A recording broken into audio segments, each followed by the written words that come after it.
Introduction to Trustees' Roles and Responsibilities. We hope that you find this video useful as a summary of the trustee training sessions we run at Action Together. First, let's set the scene. By becoming a trustee for your group or organisation, you are making a positive impact. It is estimated that almost half of all charities are looking for trustees at any one time. So by becoming a trustee, you will be filling a vital role in the voluntary sector. The voluntary sector. There's a number of organisational functions this sector does. They distribute grants, undertake research, provide services, deliver projects and activities. They influence and advocate. They provide organisational support.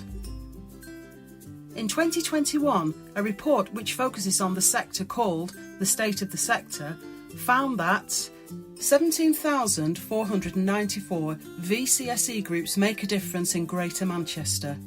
Nearly 500,000 volunteers, including trustees, gave 1.4 million hours each week. Volunteer time in Greater Manchester is valued at £692 million per year, but in reality it's likely to be much higher. The voluntary sector, facing challenges. The voluntary sector faces many challenges, including finance. Funding is very competitive. Smaller charities try to make the best impact with limited budgets. Demand. The stretching and removal of state services leaves gaps which are often filled by the voluntary sector. Burnout. The sector often relies on the goodwill of volunteers to make things happen. Trustees often take on multiple roles to enable the day-to-day running of the charity.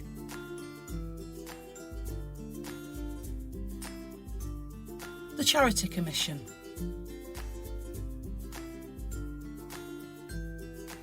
The Charity Commission maintains the register of charities in England and Wales.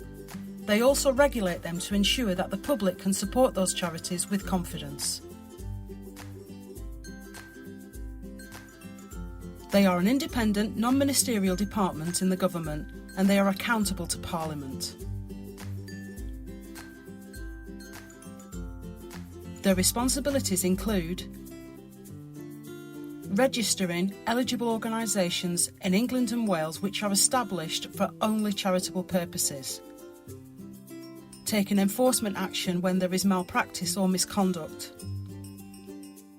ensuring charities meet their legal requirements, providing guidance and support to help charities run as effectively as possible.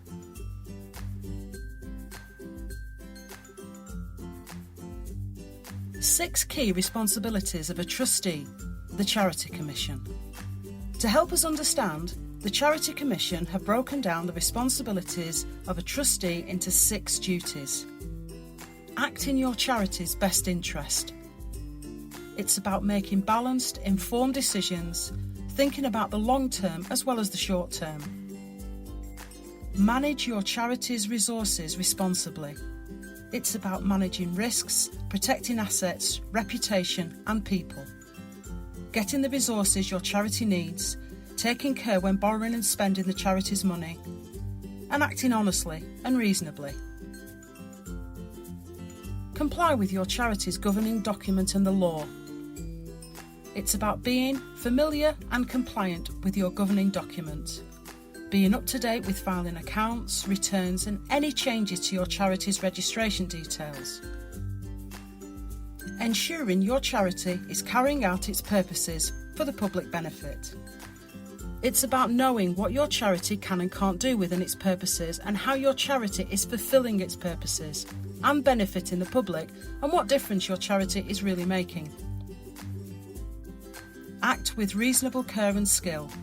It's about using your skills and experience, deciding when you need advice, preparing for meetings, getting the information you need, being prepared in case something goes wrong. Ensure your charity is accountable. It's about meeting legal accounting and reporting requirements, being able to show that your charity complies with the law and is effective, being accountable to members and others with an interest in the charity. Being a trustee. Trustees are the group of people, also called a committee or board, who act in the charity's best interests to set the strategy plan, ensure the charity runs effectively and follows good practice, make key decisions, make balanced, informed decisions, thinking about the long term as well as the short term, oversee the running of the charity, apply for funding and prepare and submit annual accounts for examination, such as by the Charity Commission.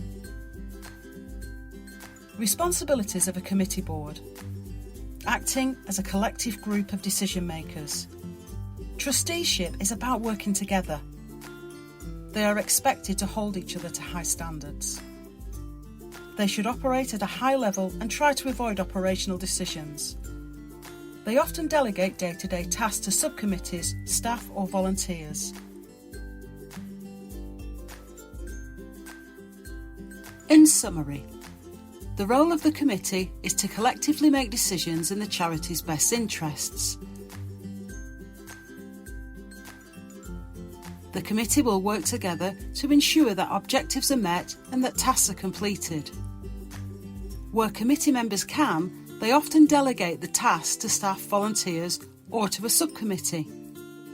The committee has two main areas of responsibility: their legal responsibilities and their managerial responsibilities. Their legal responsibilities ensure that the organisation obeys the law and operates in accordance with it.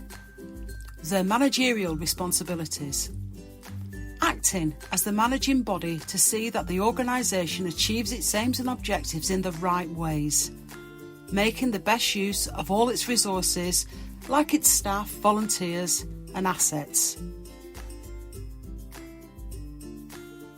Managing risk.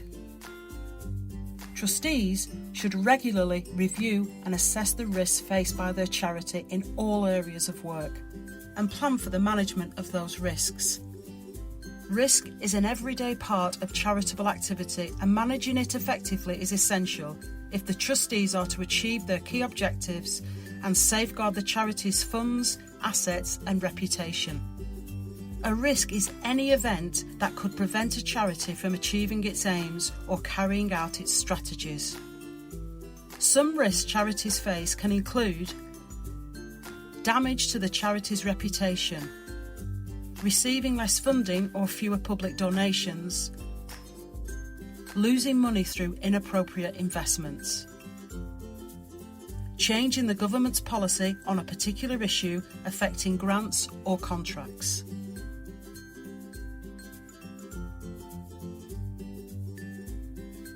Once the risks that the charity may face have been identified, the trustees will need to decide how they best manage them.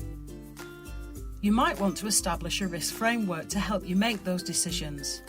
That would tell you the level of risk that can be accepted on a day-to-day basis and what needs to be referred for a decision. The Charity Commission offers strategies that you can apply to manage an identified risk.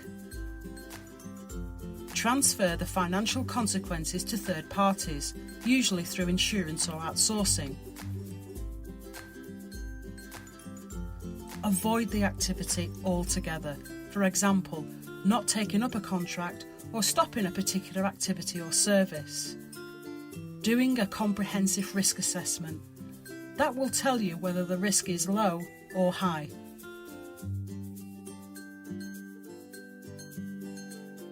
Understanding your liability. If the charity isn't incorporated and can't meet its obligations, then the trustees are personally liable, as the charity doesn't have its own separate legal personality that incorporation brings. Issues for trustees arise when they fail to meet their obligations, and please remember that this is rare.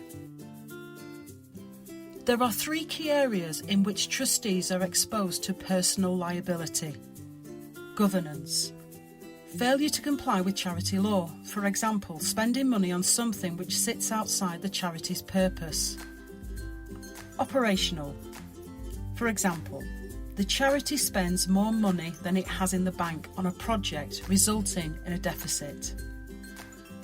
Failure to comply with statutory requirements, for example, health and safety, data protection, etc. In summary, limiting liabilities by risk assessing and mitigating any risks is an important way of protecting trustees' personal financial exposure.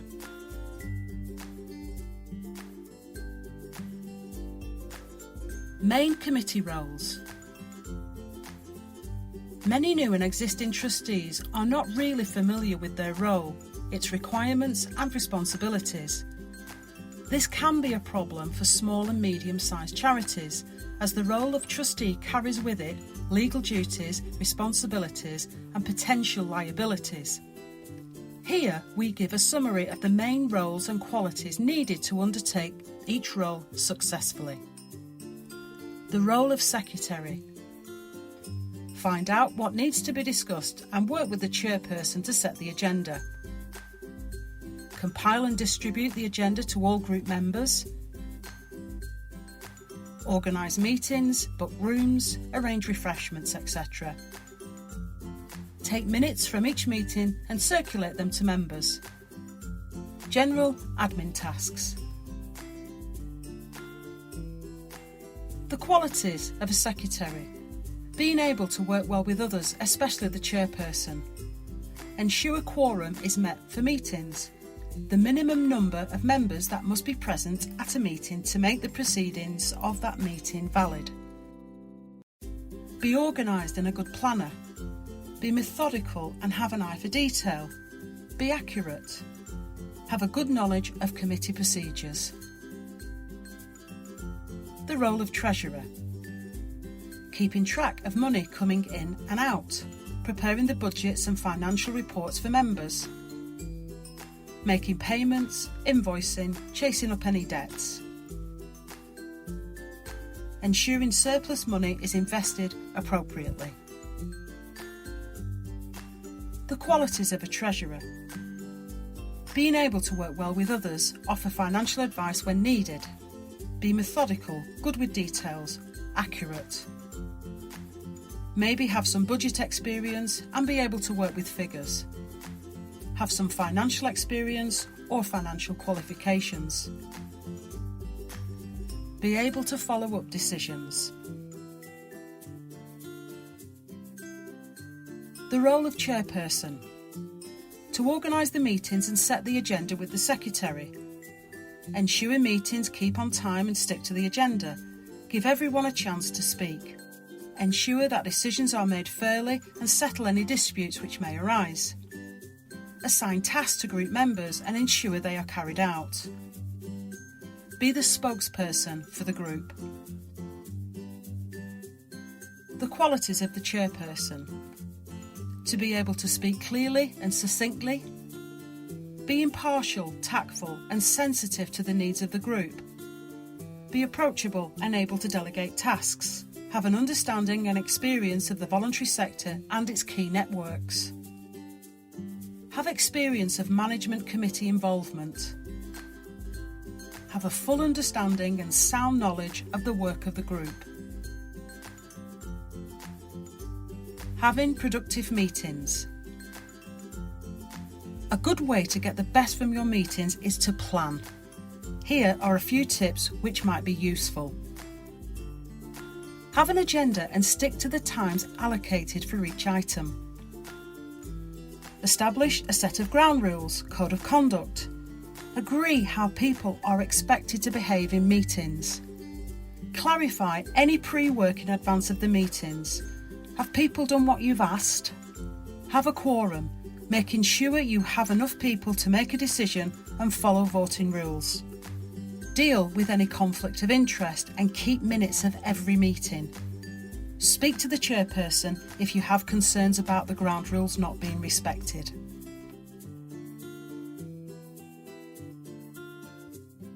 A summary of the key points. Trustees play a very important role in a sector that contributes significantly to the character and well-being of the country. Despite facing many challenges, trustees still carry out a number of beneficial organisational functions which have a positive impact on our communities. The Charity Commission have outlined a set of responsibilities that give trustees the confidence that they will be complying with the law. The Charity Commission provides guidance to help trustees run their charities as effectively as possible. Trustees work as a team to make decisions about their charity and manage risk together. They are expected to hold each other to high standards. The board can nominate a trustee to take on a special role such as chair, treasurer or secretary. These are known as officers. And finally, despite a trustee role requiring time, skills, certain qualities and knowledge, trusteeship can be rewarding for many reasons.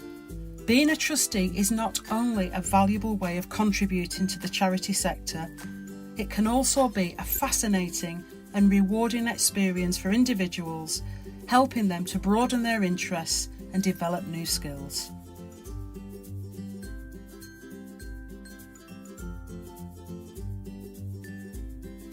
For further information, the Charity Commission have produced a series of short 5-minute videos. The link to the videos can be found in the description below.